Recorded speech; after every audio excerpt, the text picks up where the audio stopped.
Live cities की night bulletin दिन भर बिहार में आपका स्वागत है। मैं पूजा प्रिया। सबसे पहले आज की सुर्खियों पर एक नजर। चीफ सेक्रेटरी से बोले सीएम नीतीश, प्रवचन नहीं जल्दी बहाली करवाइए। तेजस्वी यादव का बड़ा ऐलान, कहा जल्द लाखों लोगों के चेहरे पर मुस्कान लाएंगे। मोकामा और गोपालगंज में शांतिपूर्ण वोटिंग संपन्न, 52.38% हुआ मतदान। बीजेपी के कई विधायक जदयू के संपर्क में, उपेंद्र कुशवाहा का दावा। दिल्ली हाईकोर्ट का ऑर्डर लेकर विधानसभा अध्यक्ष के पास पहुंचे अनिल सहनी। मंत्री विजेंद्र यादव ने बोला हमला चिराग गद्दार, तो सुशील मोदी को बताया रिजेक्टेड। पटना पुलिस ने मुखियापति हत्याकांड का किया खुलासा, शूटर्स गिरफ्तार। नालंदा में भीषण सड़क हादसे में 2 लोगों की मौत, 8 घायल। नवादा में ताबड़तोड़ फायरिंग, हिरासत में लिए गए 14 लोग। और गुरु नानक देव जी महाराज का 554वां प्रकाश पर्व, सीएम नीतीश कुमार जाएंगे राजगीर, गुरुद्वारा में टेकेंगे मत्था। अब खबरें विस्तार से। मुख्यमंत्री नीतीश कुमार ने आज उर्दू अनुवादकों और अन्य उर्दू कर्मियों को नियुक्ति पत्र दिया। इस दौरान नीतीश कुमार ने कहा कि चीफ सेक्रेटरी साहब, आप यहाँ बैठे हुए हैं। मुख्य सचिव की तरफ देखते हुए नीतीश कुमार ने कहा कि प्रवचन तो आपने अच्छा दिया, लेकिन आप भूल गए, आप तो 2007 से यहाँ हैं, आप भूल गए। अब हम आपको चीफ सेक्रेटरी बनाए हुए हैं, आप जल्द बहाली कराइए। वही विशेष राज्य के मुद्दे पर केंद्र सरकार पर निशाना साधते हुए कहा कि हम लोगों को जो मदद मिलनी चाहिए थी वो मिली नहीं। हम लोगों को ने तो विशेष राज्य के दर्जा की मांग की थी, लेकिन नहीं मिला। इन्हें बस प्रचार प्रसार करना आता है। बिहार में महागठबंधन की सरकार बनते ही मुख्यमंत्री और उप मुख्यमंत्री ने मिलकर ये ऐलान किया था कि राज्य के 20 लाख बेरोजगार युवाओं को नौकरी और रोजगार मिलेगा। अब इसी के तहत सीएम नीतीश कुमार और डिप्टी सीएम तेजस्वी यादव ने राज्य में नवनियुक्त उर्दू अनुवादकों को नियुक्ति पत्र बांटा और उन्हें नई जिम्मेदारी के लिए बधाई दी। इस दौरान सभा को संबोधित करते हुए डिप्टी सीएम तेजस्वी यादव ने ऐलान किया कि आने वाले दिनों में लाखों भाइयों के चेहरे पर मुस्कान लाएंगे। इसके लिए सीएम नीतीश तैयारी कर रहे हैं। बिहार की दोनों विधानसभा सीट मोकामा और गोपालगंज में 52.38% वोटिंग दर्ज की गई है। मोकामा में 53.45% मतदान हुआ है, वहीं गोपालगंज में 51.48% वोटिंग हुई है। गोपालगंज उपचुनाव की वोटिंग में 700 से अधिक युवक युवतियों ने पहली बार अपने मताधिकार का प्रयोग किया। पहली बार मतदान करने पहुंचे युवक और युवतियों में गजब का उत्साह देखा गया। वोट देकर निकले युवक युवतियों ने कहा कि ये गर्व की बात है, हम लोग लोकतंत्र के इस चुनाव का हिस्सा बने।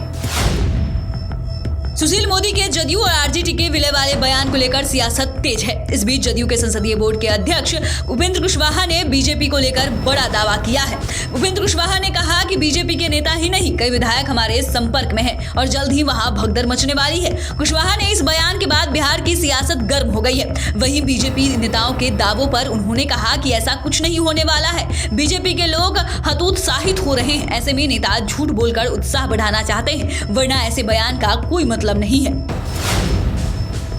मुजफ्फरपुर के कुटनी से राजद के पूर्व विधायक अनिल सहनी ने विधानसभा अध्यक्ष अवध बिहारी चौधरी से मुलाकात की। अनिल सहनी ने स्पीकर को दिल्ली हाई कोर्ट के आदेश की कॉपी सौंपकर अगले आदेश तक अपनी सदस्यता पर रोक लगाने की मांग की है। दरअसल राजद विधायक अनिल सहनी को 3 साल की सजा होने के बाद उनकी विधानसभा की सदस्यता खत्म हो गई है। कुटनी के आरजेडी विधायक को एलटीसी घोटाले में दोषी करार दिए जाने के बाद उनकी विधानसभा सदस्यता समाप्त कर दी गई है। ऊर्जा मंत्री विजेंद्र यादव ने चिराग पासवान और बीजेपी सांसद सुशील मोदी पर जमकर निशाना साधा। उन्होंने एक ओर जहां चिराग पासवान को गद्दार बताया, तो दूसरी ओर सुशील मोदी को बीजेपी में रिजेक्टेड कह दिया। दरअसल बीजेपी की 2 सीटों पर हो रहे उपचुनाव में चिराग पासवान ने बीजेपी का समर्थन किया है। इसी को लेकर जब मंत्री विजेंद्र यादव से सवाल पूछा गया तो विजेंद्र यादव ने चिराग को एनडीए का गद्दार कहा। चिराग की राजनीति चलने वाली नहीं है। जहां तक युवाओं को आगे बढ़ाने की बात है तो मुख्यमंत्री तेजस्वी को आगे बढ़ाने की बात करते हैं। पटना पुलिस ने मुखियापति लालजी उर्फ धीरज सिंह हत्याकांड का खुलासा कर लिया है। दरअसल पिछले 19 अक्टूबर को पटना के कृष्णापुरी थाना क्षेत्र के पास मुखियापति की हत्या कर दी गई थी। पटना पुलिस ने इस केस का खुलासा कर दिया है। इस मामले में पुलिस ने कुख्यात अपराधी रघुनाथ सिंह समेत उनके गिरोह के 4 पेशेवर अपराधियों को हथियार और असहले के साथ गिरफ्तार किया है। पटना एसएसपी मानवजीत सिंह ढिल्लों ने बताया कि इस घटना को अंजाम देने वाले अपराधी बेगूसराय में छिपे थे।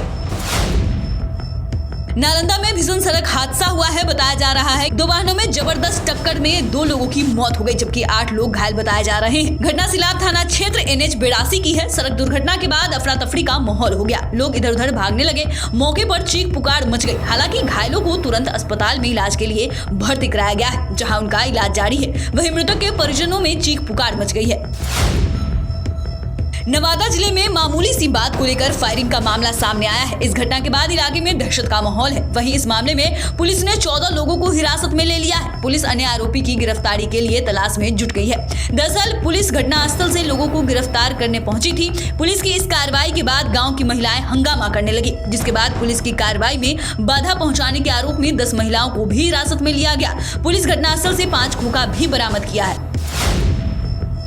गुरु नानक देव जी जयंती के अवसर पर बिहार के नालंदा जिले के राजगीर में 554वां प्रकाश पर्व आज से शुरू हो गया। प्रकाश पर्व में हिस्सा लेने के लिए देश विदेश श्रद्धालुओं का जत्था कई दिनों से आ रहा है। प्रकाश पर्व के दौरान 4 नवंबर को भव्य शोभा यात्रा निकाली जाएगी। वहीं 5 नवंबर को मुख्य समारोह का आयोजन किया जाएगा। मुख्य समारोह में सीएम नीतीश कुमार सहित कई गणमान्य लोग शामिल होंगे। बता दें कि पिछले दिनों नीतीश कुमार ने तैयारियों को लेकर मुख्य सचिव और डीजीपी के अलावा सभी आला अधिकारियों के साथ बैठक कर कई तरह के दिशा निर्देश दिए थे। तो फिलहाल के लिए नाइट बुलेटिन में बस इतना ही। अगर आपने अभी तक चैनल को सब्सक्राइब नहीं किया है तो सब्सक्राइब कर ले। फेसबुक पेज को लाइक करना ना भूले। वीडियो देखने के लिए आपका धन्यवाद।